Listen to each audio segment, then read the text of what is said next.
ഇനി അടുത്ത പേജിലുള്ള വരികൾ ശ്രദ്ധിക്കുക. അതിലും വന്നിരിക്കുന്നതൊക്കെ തുക്കാന്ത വരികളാണ്. തുക്കാന്ത വരികൾ ഇതിൽ നിന്നൊക്കെ പരീക്ഷയ്ക്ക് വരികയാണെങ്കിൽ നിങ്ങൾക്ക് കൃത്യമായിട്ട് എഴുതാൻ പറ്റണം. കവിത തന്നു കഴിഞ്ഞാൽ അതിൽ നിന്ന് തുക്കാന്ത വരികൾ കണ്ടുപിടിച്ച് എഴുതാനാണ് പറയുക.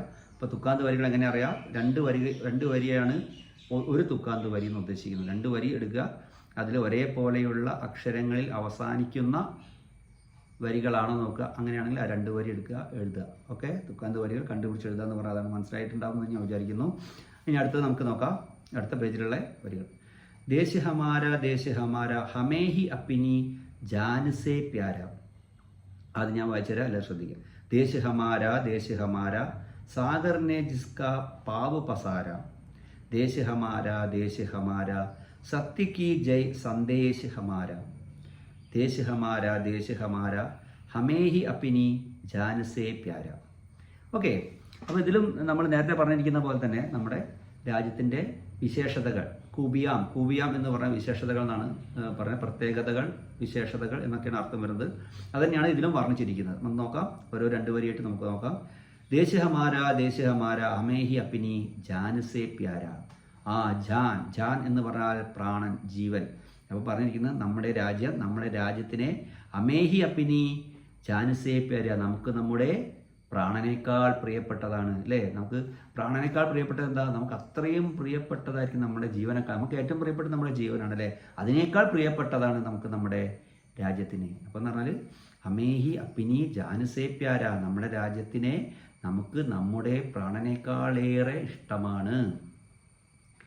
അടുത്തതോ, ദേശ് ഹമാര സാഗർ ने जिसका पाव पसारा.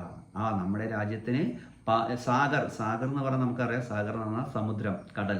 അപ്പം സമുദ്രം നമ്മുടെ രാജ്യത്തിൻ്റെ 3 ഭാഗവും കടലാൽ ചുറ്റപ്പെട്ടതാണ്. കടൽ നമ്മുടെ രാജ്യത്തിനെ പാവ് എന്ന് പറഞ്ഞാൽ കാല് എന്നാണ് അർത്ഥം. പക്ഷേ ഇവിടെ അർത്ഥമാക്കുന്നത് നമ്മുടെ രാജ്യത്തിൻ്റെ സമുദ്രം കാലെടുത്ത് വെച്ചിട്ടുണ്ട്. അതിനർത്ഥം എന്ന് പറഞ്ഞാൽ നമ്മുടെ രാജ്യത്തിൻ്റെ 3 ഭാഗവും കടലാൽ ചുറ്റപ്പെട്ടതാണ്.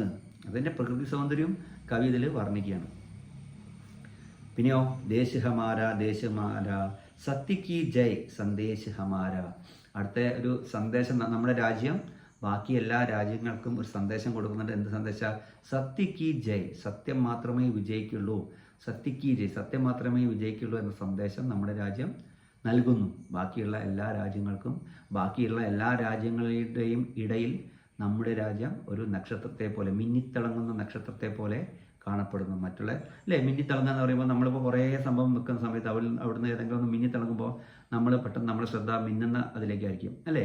അപ്പോൾ അതേപോലെ എല്ലാ രാജ്യങ്ങളുടെയും ഇടയിൽ നമ്മുടെ രാജ്യം മിന്നിത്തിളങ്ങുന്ന ഒരു നക്ഷത്രമാണ്. എന്തുകൊണ്ടൊക്കെയാണ് മിന്നിത്തിളങ്ങാൻ കാരണം? അതൊക്കെയാണ് ഇവിടെ പറഞ്ഞുകൊണ്ടിരിക്കുന്നത്, അല്ലേ? ആത്മത്യാഗമുണ്ട്, മറ്റേ സമുദ്രം നമുക്ക് പ്രകൃതി സൗന്ദര്യം നൽകുന്നു, നമുക്ക് നമ്മുടെ രാജ്യത്തെ പ്രാണനേക്കാളിൽ ഇഷ്ടമാണ്, സത്യത്തിൻ്റെ സന്ദേശമാണ് നൽകുന്നത്, അഹിംസ മാത്രമേ വിജയിക്കുള്ളൂ, സത്യം മാത്രമേ വിജയിക്കുള്ളൂ. അങ്ങനെ കുറേ കാര്യങ്ങൾ ഉള്ളത് കൊണ്ടാണ് നമ്മുടെ രാജ്യം മറ്റുള്ള രാജ്യങ്ങളിൽ നിന്നും ഭിന്നിച്ച് നിൽക്കുന്നത്, അതായത് വേറിട്ട് നിൽക്കുക പറഞ്ഞാൽ, അതായത് നമ്മൾ നേരത്തെ പറഞ്ഞു, നമ്മൾ മിന്നിത്തിളങ്ങുക എന്ന് പറഞ്ഞാൽ കുറേ രാജ്യങ്ങൾക്കിടയിൽ നമ്മുടെ രാജ്യം മിന്നിത്തിളങ്ങുന്നത് ഇത്രയും കാര്യങ്ങൾ ഉള്ളത് കൊണ്ടാണ്. അപ്പോൾ അതാണ്. അപ്പോൾ അടുത്ത് നോക്കാം.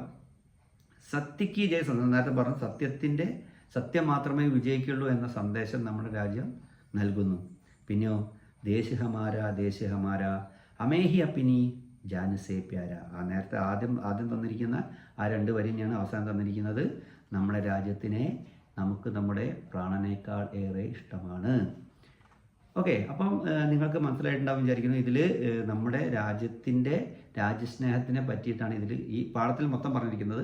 ഇതൊരു ബാലകവിതയാണ്, കുട്ടികൾക്ക് വായിച്ച് പഠിച്ച് രസമായിട്ട് പാടാനുള്ള ഒരു കവിതയാണ് ഇത്. മാഷ് ഇതിൻ്റെ വീഡിയോ അയച്ചു തന്നിട്ടുണ്ട്. നിങ്ങളെല്ലാവരും അതേ ട്യൂണിൽ തന്നെ പാടി മനസ്സിലാക്കുക. അതിൻ്റെ ആശയമാണ് ഇപ്പം പറഞ്ഞിരിക്കുന്നത്. ഇനി ഇതിൻ്റെ അർത്ഥങ്ങൾ, അതിൻ്റെ കാര്യങ്ങളൊക്കെ മാഷ് ടെക്സ്റ്റായിട്ട് വാട്സപ്പ് ചെയ്യും. അത് നിങ്ങൾ നോട്ടിലേക്ക് എഴുതണം. അപ്പോൾ നിങ്ങൾ ആദ്യം തന്നെ പാഠത്തിൻ്റെ പേര് നോട്ടിലെഴുതുക. അതിനുശേഷം അതിൻ്റെ കാര്യങ്ങൾ, അർത്ഥങ്ങൾ, അതിൻ്റെ വിവരണങ്ങൾ ഒക്കെ എഴുതുക. എല്ലാവരും ശ്രദ്ധിക്കുക. നമുക്ക് ഒരാഴ്ച നഷ്ടപ്പെട്ട് കഴിഞ്ഞു. നമുക്ക് ഈ ഒരു ആഴ്ച കൊണ്ട് ശരിക്കും ഈ കവിത തീർക്കേണ്ട സമയമായിട്ടുണ്ട്. അപ്പം നിങ്ങളെല്ലാവരും ഈ ഒരു 2 ദിവസം, അതായത് ഇന്ന് വെള്ളിയാഴ്ച അവധിയാണ്, ശനി ഞായർ അവധിയാണ്. അപ്പോൾ തിങ്കളാഴ്ചയൊക്കെ ആകുമ്പോഴേക്ക് ഇത് തീർത്തും മാഷ് തരുന്ന കാര്യങ്ങൾ നോട്ടിൽ എഴുതിയും കഴിഞ്ഞിട്ട് വരണം. ഓക്കെ.